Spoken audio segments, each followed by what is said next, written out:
अस्सलाम वालेकुम। 7 न्यूज़ से मैं हूं आपकी मेज़बान अरूज मलिक। आप देख रहे हैं प्रोग्राम पाकिस्तान के साथ। यकीनन आप सब खैरियत से होंगे। वर्स 2025 तो जैसे तैसे गुजर गया। अब जानते हैं कि 2026 में पाकिस्तान है उसकी इकोनॉमी कहां जाएगी। पाकिस्तान किसी बेहतरी की तरफ जा रहा है या फिर से हमें वही डाउनफॉल का सामना करना पड़ेगा। इसी हवाले से हमारे साथ मौजूद हैं जफर पराचा साहब जो कि इकोनॉमिस्ट हैं। आइए उनसे बात करते हैं। अस्सलाम वालेकुम। सलाम जनाब। कैसे हैं आप? जी मैं ठीक हूँ जी, आप सुनाइए। अल्हम्दुलिल्लाह। अच्छा बताइएगा कि 2026 को आप किस तरह फोरसी कर रहे हैं। आपकी क्या प्रेडिक्शन है कि 2026 जो है उसमें पाकिस्तान के जो मुआशी हालात हैं वो कैसे रहेंगे? देखिए जनाब, मैं ये समझता हूँ कि जो 2026 है पाकिस्तान के लिए माशी तौर पे भी एक बहुत अच्छा साल साबित होगा, क्योंकि जो मैं हमेशा एक बात कहता हूँ कि जो हमारे फाइनेंशियल क्रीडेंशियल्स हैं वो बेहतरीन है पाकिस्तान के। यानी कि अगर कहीं पे कोई मामला खराब है तो वो सिर्फ और सिर्फ मिसमैनेजमेंट है।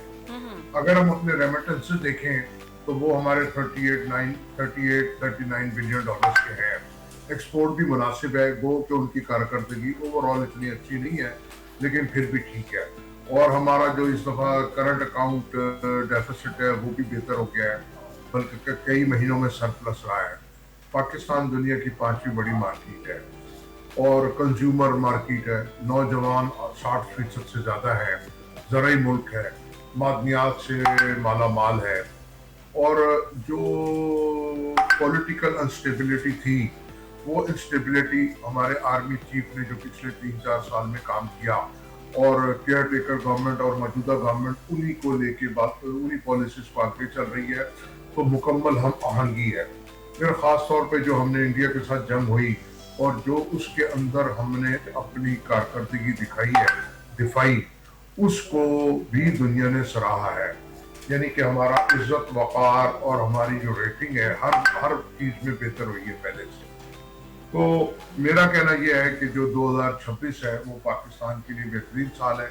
अगर हम इसी तरह चलते रहे, कोई इंस्टेबिलिटी नहीं आई या कोई ब्लंडर ना हुआ, तो मैं समझता हूँ अगले 5 साल में पाकिस्तान अपनी खोई हुई इज्जत वक़ार और माशी जो आज से 20-30 साल पहले जो सूरत हाल थी उस पे वापस चला जाएगा। अच्छा, जो लोग पाकिस्तान छोड़ने का फैसला कर चुके हैं और सरमायाकार हैं उनको आप क्या कहना चाहेंगे? देखिए, कल जैसे पीआईए की निष्कारी हुई और ये बड़ी खुशआइन बात है कि जो लोकल इन्वेस्टर्स हैं उन्होंने खरीदा है। पाकिस्तानी सरमायाकार सनतकार उन्होंने एक कंसोर्शियम बना के लिया और जो हमारा कौमी असासा था वो हमारे पास अपने लोगों के पास रह गया। तो मेरा कहना यह है कि जितना पोटेंशियल पाकिस्तान में है दुनिया में कहीं नहीं है। अब आप इस वक्त दुनिया में देखिए कि खास तौर पर जो ट्रम्प की पॉलिसीज हैं वो अपने मुल्क के लिए तो बेहतरीन है, उनके अपने अवाम के लिए, लेकिन फॉरेनर्स के लिए वो अच्छी नहीं है। जैसे कल उन्होंने ऐलान किया कि जो इलीगल रह रहे हैं वो $3000 लें और चले जाएं, और जो स्क्रूटनी हो रही है वहाँ पे जो ग्रीन कार्ड होल्डर हैं मुस्तकिल रह रहे हैं वो भी अगर उन्होंने कोई इलीगल मीन्स इस्तेमाल किए हैं तो उनकी भी स्क्रूटनी होगी और वो कैंसिल होगी। और कुछ और ममालिक ने भी लोगों की सिटीजनशिप कैंसिल की है, नॉट ओनली पाकिस्तान, ओवरऑल। तो इस वक्त जो दुनिया में रिसेशन है, चेंज आ रहा है और एक वॉर चल रही है इकनॉमी की, खास तौर पे रशिया यूक्रेन, एक यूक्रेन के पीछे पूरा यूरोप खड़ा है, अमेरिका खड़ा है। फिर आपके गल्फ में भी हालात हैं, फलस्तीन इसराइल, India Pakistan, India Afghanistan, Pakistan Afghanistan, Iran, एक ओवरऑल जो दुनिया में चेंज आ रहा है और इसलिए तो पाकिस्तान से बेहतरीन मुल्क कोई नहीं है। अच्छा, आपको क्या लगता है कि आईएमएफ से हम मजीद कर्जा लेंगे या हम जो है वो बस यहीं पे स्टॉप लगाएंगे? अगर आप फोर्स ही कह रहे हैं कि आगे जो है वो बेहतरी आएगी। देखिए जनाब, ये तो हमारे जो हुक्मरान है, गवर्नमेंट है, ब्यूरोक्रेसी है, उन पर डिपेंड करता है। मेरी नज़र में तो आज भी इनको कर्जा नहीं लेना चाहिए। जैसे मैंने आपसे पहले कहा कि पाकिस्तान की फाइनेंशियल क्रीडेंशियल्स बेहतरीन है, सिर्फ और सिर्फ मिसमैनेजमेंट है। अगर हमने हमने तर्ज जिंदगी शाहाना बनाया हुआ है हुकूमती, अगर वही रखेंगे और कर्ज मिलने पे हम खुश होंगे और कर्ज सूद की अदायगी के लिए हमारी पोजीशन ये है हम कर्ज लेंगे और कौमी असासा गो कि हमने जो कल बेचा جو ایک طرح سے خوشی کا اظہار ہو رہا ہے کیونکہ وہ نقصان میں تھا، لیکن یہ کوئی اچھی بات نہیں ہے کہ اپنے ایسٹس بیچ کے خوش ہوں. تو اگر ہم نے اپنی چیزیں نہیں چینج کی، اسٹرکچرل ریفارمز نہیں لے کے آئے، تو ہم کو پھر دوبارہ خدا نہ کرے آئی ایم ایف کے پاس جانا پڑے گا. اگر ہم اپنے ریسٹرکچرنگ کر لیتے ہیں، ٹیکس بیس بڑھا لیتے ہیں، ٹیکس ریٹ کم کر دیتے ہیں، اس کے ساتھ ساتھ جو اضافی جو بوجھ ہے حکومتی جو ملازمین ہیں، ایک جگہ 10 ہونے چاہیے وہاں 40 ہیں، ان کو ٹھیک کر لیتے ہیں. اور جو ہم کو ایک بات میں ہمیشہ کہتا ہوں، ہم کو اپنے رائٹس یاد ہیں، ڈیوٹیز یاد نہیں ہیں. لیکن ہم کم کیسے کر سکتے ہیں اس کو امپلیمنٹ کیسے کیا جا سکتا ہے؟ اس پہ امپلیمنٹ اس لیے ایسے ہو سکتا ہے کہ اگر ہم کمپرومائز نہ ہو، پولیٹیکلی کمپرومائز نہ ہو. جیسے کہ پی آئی اے کی نچکاری ہوئی تو میں سمجھتا ہوں ہم پولیٹیکلی کمپرومائز نہیں ہوئے. اسٹیل مل ہے 25-30 سال سے بند پڑی ہے، تنخواہیں ہیں معقول اس کے اندر. تو اگر ہم پولیٹیکلی کمپرومائز نہ ہو تو یہ چیزیں ٹھیک ہو سکتی ہیں. اور آپ کی جو کنگ سائز کی کابینہ ہے وہ آپ کو ختم کرنی ہوگی. بیوروکریسی کے جو بے انتہا اخراجات ہیں یا پارلیمنٹیرینز کے ہیں جو ان کے پے اینڈ پرکس ہیں، ان کو دیکھنا پڑے گا. دیکھیے اب اس وقت پاکستان میں چاروں صوبوں میں چاہے کوئی بھی حکومت ہو، کوئی بھی سیاسی پارٹی رہی ہو، ان کی جو کرپشن ہے وہ منیمم ڈبل ڈیجٹ اور ٹرپل ڈیجٹ ان بلینز ہے. اور اس وقت میں یہ سمجھتا ہوں پاکستان کا سب سے بڑا مسئلہ ہی کرپشن ہے. کوئی اکاؤنٹیبلٹی نہیں ہے. یہ تو جب سے پاکستان بنا ہے تب سے نہیں چلتا آ رہا. آپ کو کیا لگتا ہے سالو ہو جائے گا؟ جی اگر ہماری ول ہوگی تو انشاءاللہ سالو ہو جائے گا. اور اس وقت ول نظر آتی ہے، خاص طور پہ اسٹیبلشمنٹ کی ول نظر آتی ہے اور انہوں نے بہتری لائے ہیں. اور یہ جو کل پی آئی اے کی پرائیویٹائزیشن ہوئی ہے، میں سمجھتا ہوں اس کے اندر بھی ان کا کافی بڑا ہاتھ ہے. اچھا، جو موجودہ معاشی صورتحال ہے اس میں ہم درآمدات کو کیسے بڑھا سکتے ہیں؟ یہ کیا فرمایا آپ نے؟ جو موجودہ معاشی ہماری صورتحال ہے اس میں درآمدات کو کیسے بڑھا سکتے ہیں؟ جی آخر میں آپ نے کیا کیسے بڑھا سکتے ہیں؟ جو ہماری برآمدات ہیں. جی وہ بڑھانا آسان کام ہے. دیکھیے ایک تو ہم کو نئی مارکیٹس تلاش کرنی ہے، نمبر 1. نمبر 2 جو ہمارے باہر کمرشل کونسلرز ہیں، ایمبیسڈرز، وہ کوئی کام نہیں کرتے. اور اس کے ساتھ ساتھ جو سبسڈیز ہم دے رہے ہیں ایکسپورٹ کے اندر اور انسینٹیو دے رہے ہیں وہ صحیح لوگوں کو نہیں پہنچ پا رہا. اور اگر ہم یو این ڈی پی کی رپورٹ دیکھیں تو پاکستان سالانہ 18 ارب ڈالر انسینٹیو اور ریبیٹ دے رہا ہے اشرافیہ کو. تو وہ جو انسینٹیو اور ریبیٹ ہے اس کا رخ ہم کو جینون لوگوں کی طرف موڑنا ہوگا. اول تو انسینٹیو اور ریبیٹ ختم کر دینا چاہیے، اوپن پالیسی ہونی چاہیے. یہ جو جیسے پچھلی حکومت تھی پی ٹی آئی کی، اس کے اندر انہوں نے $3 بلین زیرو ریٹ پہ دیے، اس کا آج تک نہیں پتا وہ کہاں گیا. انڈسٹری کو دیے فار ریوائیول آف انڈسٹری، اس کا بھی نہیں پتا. اچھا، آپ کیا فورسی کر رہے ہیں کہ آنے والا جو سال ہے اس میں کون سے جو کاروبار ہیں ان کے لیے بہتری آئے گی؟ دیکھیے جناب، سب سے اگر ہم ٹاپ پہ دیکھیں تو اس وقت آئی ٹی کا بزنس ہے میڈم، ایگریکلچر کا ہے. اور آپ نے کہا کہ کیسے برآمدات بڑھے گی، تو اس کا جواب یہ ہے کہ ہم کو ویلیو ایڈڈ کی طرف جانا ہے.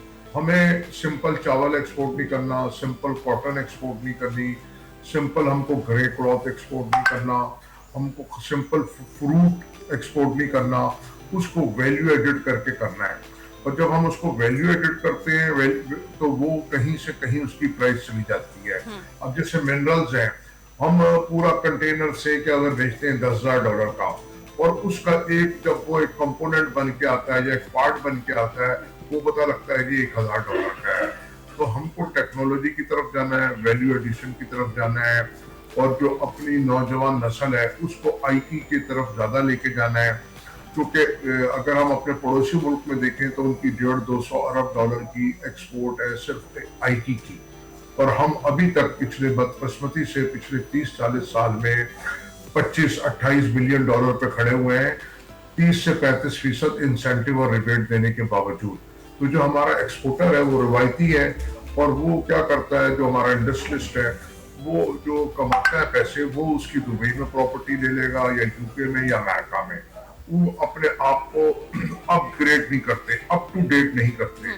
तो पुरानी टेक्नोलॉजी और पुरानी मशीनरी से वो ना उनको रेट बेहतर मिलता है, कॉस्ट ऑफ डूइंग बिजनेस उनका ज्यादा आता है, वो हमको ठीक करना है। इसके साथ साथ हुकूमत की तरफ से भी हमें ये है कि जो आपका इलेक्ट्रिसिटी के चार्जेस हैं वो मजीद कम होने चाहिए। ये जो IPPs है ये एक बहुत बड़ा हमारे ऊपर बोझ है, बल्कि नासूर है मुल्क का, कि बिजली ना बनाए तब भी हमने उनको पैसे देने हैं। ये सारा का सारा जो इशराफिया का गठजोड़ है विद कनाइवेंस है। अगर मैंने आपसे कहा कि अगर विल हो तो हम एक साल में कहीं से कहीं पहुंच सकते हैं, अगर विल ना हो, पर्दा मिले और हम खुशी का इजहार करें तो ये बाइस शर्म बात है। या अगर हम अपना कोई एसेट बेचें, तो मैंने तो पहले भी ये सजेशन दी थी सिंपल, कि आप PIA बेचने के बजाय आप पाकिस्तान एयरफोर्स को दे दें, PF फाउंडेशन को दे दें। स्टील मिल को बेचने के बजाय आप आर्मी की जो इंजीनियरिंग कोर है उसको दे दें। उनके पास इसकी एक्सपर्टीज भी है और उन्होंने कोई नई इन्वेस्टमेंट भी नहीं करनी। और पाकिस्तान का जो असासे हैं, खास तौर पे जो आपके जो सिक्योरिटी रिस्क भी कहला सकता है, वो जो आपके जो सीक्रेट चीजें हैं वो बाहर नहीं जाएंगी। तो क्योंकि जो फौजी फाउंडेशन है वो जितने इदारे चला रहा है वो ओवरऑल फायदे में है, नुकसान में नहीं है। अच्छा, महंगाई की सूरत हाल क्या देख रहे हैं आप? क्या महंगाई मजीद बढ़ेगी 2026 में?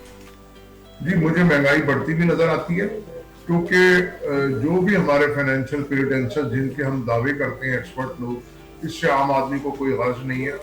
और उसका जो तर्ज जिंदगी है या जो उसके हालात हैं वो बहुत खराब है। जिस्म और सांस का रिश्ता रखना महाल हुआ है। और महंगाई मुझे कम होती नजर नहीं आ रही, क्योंकि जो हमारे रेगुलेटर हैं, जो इदारे हैं, वो हमें कहीं नजर नहीं आते। कम होती नहीं नजर आ रही, यानी कि बढ़ती नजर आ रही है? जी, मुझे महंगाई बढ़ती भी नजर आ रही है, क्योंकि जो मैंने आपसे कहा ना कि जो माफियाज का गठजोड़ है विद गवर्नमेंट, विद पॉलिटिशियंस और विद ब्यूरोक्रेट्स, तो मुझे नहीं लग रहा कि अभी फौरी तौर पे महंगाई कम होगी। क्योंकि अगर विल नहीं होगी तो महंगाई कम नहीं होगी।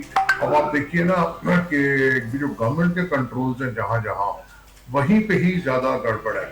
से कि अगर गंदम है उसमें आप देख लें, कभी वो इंपोर्ट हो रही है, कभी एक्सपोर्ट हो रही है। और कभी जो आपका शुगर है वो कभी इंपोर्ट हो रही है, कभी एक्सपोर्ट हो रही है।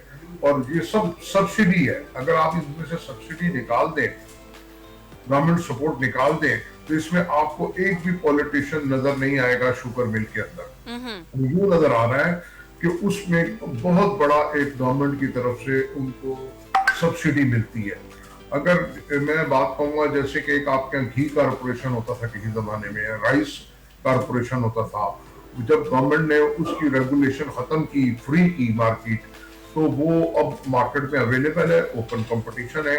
बल्कि मैं तो यहाँ तक कहूंगा कि अगर चीनी हमको ब्राजील से या दुनिया से सस्ती मिलती है, तो हमको कमाद की फसल लगाने की जरूरत ही नहीं है। क्योंकि वो जो कमाद की जो फसल है गन्ने की, वो बहुत बड़ी तादाद पानी का उसको चाहिए, बहुत बड़ा। उसकी जगह हमको दूसरी फसलें चाहिए जो ज्यादा मुनाफे बख्श हो। जैसे कुछ लोग कर भी रहे हैं काम, बस हमको रिसर्च डेवलपमेंट में जाना चाहिए। नई फसल, जैसे कि अब आपके जैतून लग रहा है और दीगर चीजें लग रही हैं। अच्छा, एग्रीकल्चर की बात तो हम करते हैं, लेकिन एग्रीकल्चर पे उस तरह से काम नहीं किया जाता, तो कैसे फिर आप कैसे उसको ग्रो होता बिजनेस को देख रहे हैं? देखिए जनाब, मैं उसको ऐसे देख रहा हूँ कि हम हर काम के लिए हुकूमत की तरफ देखते हैं। जो हमारा एग्रीकल्चरिस्ट है, वो उसके पास फसल आई, उसने लैंड क्रूजर खरीद ली, उसने जनाब कोई बड़ा सा अपना महल बना लिया, या अपनी इन्वेस्टमेंट वो बाहर ले गया। तो अब देखें, पाकिस्तान टॉप लिस्ट में है दुबई के अंदर प्रॉपर्टी खरीदने में, टॉप लिस्ट में है यूएई की, दुबई यूएई के अंदर कंपनीज रजिस्टर्ड कराने में। तो अगर हम अपने मुल्क में रहते हुए एग्रीकल्चरिस्ट जो है हमारा, अगर वो नई टेक्नोलॉजी को इस्तेमाल नहीं करेगा, नई मशीनरी को नहीं लगाएगा, वही पुराना थ्रेशर और ट्रैक्टर लेके बैठा रहेगा, तो बात नहीं बनेगी। कॉर्पोरेट फार्मिंग जरूरी है, लेकिन ये ना हो कि टोटल काम कॉर्पोरेट पे चला जाए और फिर जो मकामी किसान है वो फिर रोना शुरू कर दे, या मकामी जो हमारा जमींदार है। अच्छा, रियल एस्टेट की क्या सूरत हाल आप देख रहे हैं? क्या कभी ये बूम पे वापस जाएगी? किसको जी? रियल एस्टेट की जो मार्केट है। देखिए, रियल एस्टेट मेरी नजर में बूम पे आना ज्यादा अच्छी बात नहीं है। ठीक है, रियल एस्टेट एक के साथ बहुत सारी अलाइड इंडस्ट्रीज जुड़ी हुई हैं, लेकिन ये बड़ा अलमिया हमारे मुल्क का कि हमने मैन्युफैक्चरिंग छोड़ के, लार्ज स्केल मैन्युफैक्चरिंग छोड़ के, हमारी बड़ी बड़ी मिलें बंद होके वो हाउसिंग कॉलोनीज बन गई है। मतलब हम लोग इजी मनी की तरफ चले गए हैं। तो जो हाउसिंग इंडस्ट्री है उसको भी हमको रेगुलराइज करना है और उसकी भी रिस्ट्रक्चरिंग करनी है। ये नहीं कि हम अपने जो एग्रीकल्चर का जो लैंड है उसको हम काट के हाउसिंग सोसाइटियां बना दें, क्योंकि हमने जो हाउसिंग सोसाइटीज बनाई हैं मैं नहीं समझता कि वो अगले 70-80 साल में आबाद हो इतनी ज्यादा। तो हमको वर्टिकल जाना है, ऊपर कंस्ट्रक्शन के ऊपर। प्रॉपर्टी का को मेन कोर बिजनेस हमारा नहीं होना चाहिए पाकिस्तान का। हर आदमी प्रॉपर्टी डीलर बना हुआ है, ये बड़ा अलमिया है। क्योंकि मेन बिजनेस क्या होना चाहिए फिर? देखिए, इसमें ये होना चाहिए कि एक तो रीट के तहत काम होना चाहिए जिससे के लोगों के पैसे सिक्योर हो, और फिनिश गुड आनी चाहिए, जैसे कार है और दीगर चीजें हैं, लोग अपनी बना के फिनिश गुड करके बेचते हैं। तो आप वर्टिकल की तरफ जाएं और अपार्टमेंट बनाएं और बना के बेचें, फिर लोगों को ऑफर करें जी आप आइए। ये नहीं कि आप जिधर मर्जी बुकिंग शुरू कर दें और उसके अंदर जमीन के मसाइल है, लोगों की पेंशन्स हैं, लोगों के जो फंड्स हैं वो लोग खा जाते हैं और वो नैब के इधर उधर धक्के खा रहे होते हैं। क्लैरिटी नहीं है, कोई भी बुकिंग का ऑफिस लगा के शुरू कर देता है। तो गवर्नमेंट को चाहिए एक जॉइंट रीट जैसा रियल एस्टेट इन्वेस्टमेंट फंड बनाए जिसने भी ये काम करना हो, जिसके अंदर SCCP, स्टेट बैंक और जो इन्वेस्टर है वो हो, जॉइंट अकाउंट खुले, उसका एक हमेशा जायजा लिया जाए हर 4-6-8 माह के बाद। अच्छा, अगर पाकिस्तान की बात की जाए तो एक ये ट्रेंड चल रहा है कि जिसके पास थोड़े ज्यादा पैसे हैं वो अपनी इन्वेस्टमेंट सिक्योर करने के लिए दुबई में इन्वेस्ट कर रहा है, तो क्या ये इन्वेस्टमेंट वापस कभी पाकिस्तान में आएंगी? जी देखिए जी, आना मुश्किल लगता है तो वापस, क्योंकि जो इस वक्त ट्रेंड चला हुआ है मुल्क में, जो मायूसी के हालात हैं, अगर किसी को नेपाल जाने का मौका मिलता है वहां पे भी चला जाता है। पिछले सालों में 20-22 लोग मुल्क से चले गए, ब्रेन ड्रेन हो गया है, आपको अच्छी क्वालिटी के लोग नहीं मिलते यहाँ पे। तो ये पैसा वापस अगर हुकूमत चाहे, अगेन मैं बात कहूंगा विल, अगर गवर्नमेंट की विल हो तो लाना कोई मसला नहीं है, क्योंकि ट्रीटी हमारे बहुत सारे साइन मुल्कों से हुए हुए हैं और वो ये कहते हैं कि आपकी हम देना चाहते हैं आपके फंड्स आपको, लेकिन क्या आपकी प्रॉपर्टी की लिस्टें देनी चाहती हैं। जैसे हमारे यहाँ मुख्तलिफ लीक्स आए, विकी लीक्स आया, डाउन लीक्स आया, मुख्तलिफ लीक्स आए, लेकिन वो कहाँ गए? तो अगर हमारी विल ही नहीं होगी कि हमको इसको ठीक करना है तो ये फिर कभी भी नहीं होगा। आप कह रहे हैं कि एक विल होना बहुत जरूरी है और दूसरा चेक एंड बैलेंस जो है वो बहुत ज्यादा जरूरी है। जी बिल्कुल। देखिए, अगर हम बात करें यूरोपियन माशरे की या अमेरिकन माशरे की कि वहाँ लोग ईमानदार हैं, तो ऐसा नहीं है कि वो लोग फरिश्ते हैं। चेक एंड बैलेंस है, वहाँ सिस्टम मौजूद है, चीजें ओपन है, क्लियर एंड क्रिस्टल है। तो जब आपको पता होता है कि चीजें क्लियर एंड क्रिस्टल है और हर चीज की पकड़ है, तो वो फिर लोग 70% ऐसे लोग हैं जो खुद ब खुद ईमानदार हो जाते हैं। बिल्कुल ठीक है, बहुत शुक्रिया। जफर पराचा साहब हमारे साथ मौजूद थे। हमने ये कोशिश की, ये जानने की कि 2026 में पाकिस्तान की जो मुआशी सूरत हाल है वो बेहतरी की तरफ जाएगी या आवाम को मजीद जो है महंगाई की चक्की में पिसना पड़ेगा। इसके साथ ही हमें दीजिए इजाजत, मिलते हैं अगले प्रोग्राम में। अल्लाह हाफिज।